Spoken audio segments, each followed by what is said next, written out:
Okay, so here's my third installment of my E3 recommendations, or should I say just review, because I would not recommend any of this crap. But essentially, not everything I'm going to talk about this time is all that bad. There's actually a few games that might be worth buying, might being the key word. First, let me get out of the way the bad, of course. The Wii U. Just, what's the fucking point? I mean, really, what does the Wii U do that the Nintendo DS didn't do? Touchscreen, you got that. Pretty much monopolizing the handheld market, you got that. Having a library that consists of one good Mario game, along with shit like Bakugan and Yu-Gi-Oh! DMX, you got that. There's no reason to get a Wii U. If you get a Wii U, you're fucking retarded. You are Wii U-tarded. So, I just gotta get that out of the way. Need for Speed. Yet again with the Vroom Vroom games. Need for Speed's a little bit different in that it's about a bunch of drag queens in a drag race, competing to be the biggest drag on the block. That's all it is. It's fucking drag racing. And, why is this an actual game? Why is this a console game? How is it that games like this get on consoles instead of being on apps? You mean to tell me that an in-depth Castlevania type game can be on a cell phone, but a game about fucking drag racing is going to be on console? Really? That's not even worth $10. So, that's yet another game I just wanted to throw out there. But there are some good games to look forward to. Epic Mickey 2 might be one of them. It looked pretty good in the trailer. The only problem I have with it is that it doesn't cover any new ground. Everything that Epic Mickey 2 is doing, I could have done in Kirby Yarn. The only difference is Epic Mickey 2 is a little more in-depth. It's more expansive, more colorful, but it's not really breaking any new boundaries. I guess it's a fun game, so if you liked Kirby Yarn, you'll probably like Epic Mickey 2, and I guess that's something. Splinter Cell Blacklist looks like it might be a good game.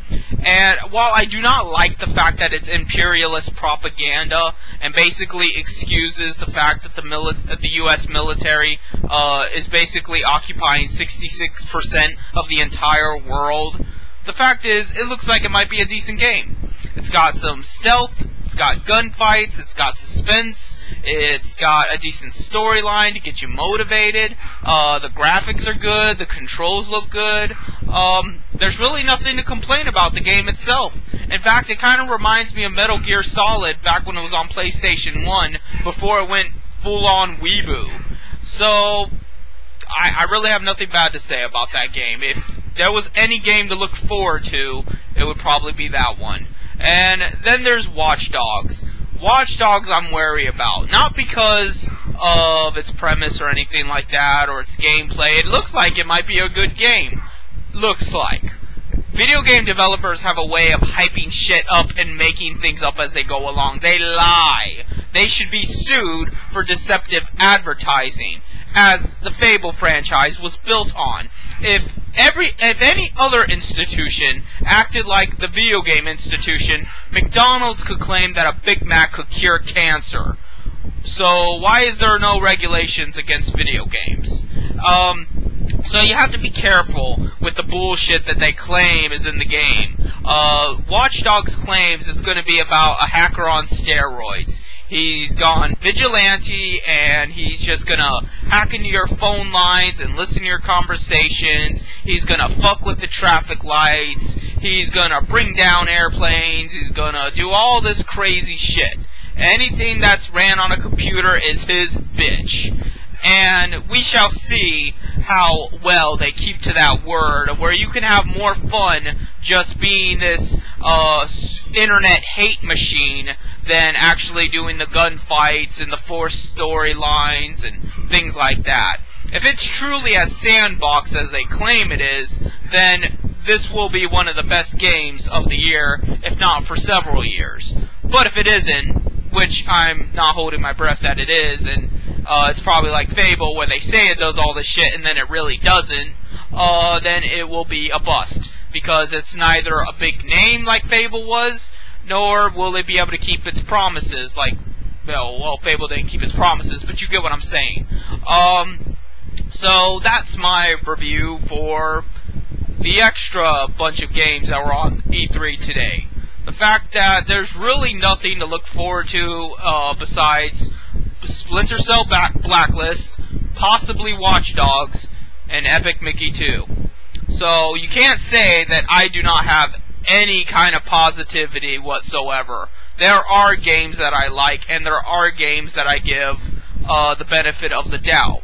It's just, I do have standards, and I'm not going to degrade myself into saying that a game is good when it clearly isn't. When it's intentionally bad, because the developers know they're going to get their money either which way.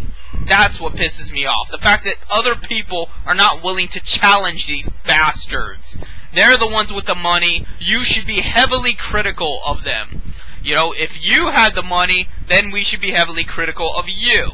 But no, we don't have the money. And we're having to turn around and give away what little money we do have to these son of a bitches to make games that aren't even all that good. So yes, you should take every game's trailer with a grain of salt. You should be cynical, and you should look at it like it owes you something. Because it does. $60 for you is a lot of fucking money. That's like a grocery bill. Whereas $60 for them is pocket change. These guys are millionaires. If not, well, the corporations themselves are billionaires. But individually, these high-stakes developers like Gabe and Naywell are fucking millionaires. And they're not sharing a dime of it. So it's about damn time you started being a little more strict about what you define as a decent game and expect a little more out of your dollar. So, I guess that's all I have to say for now.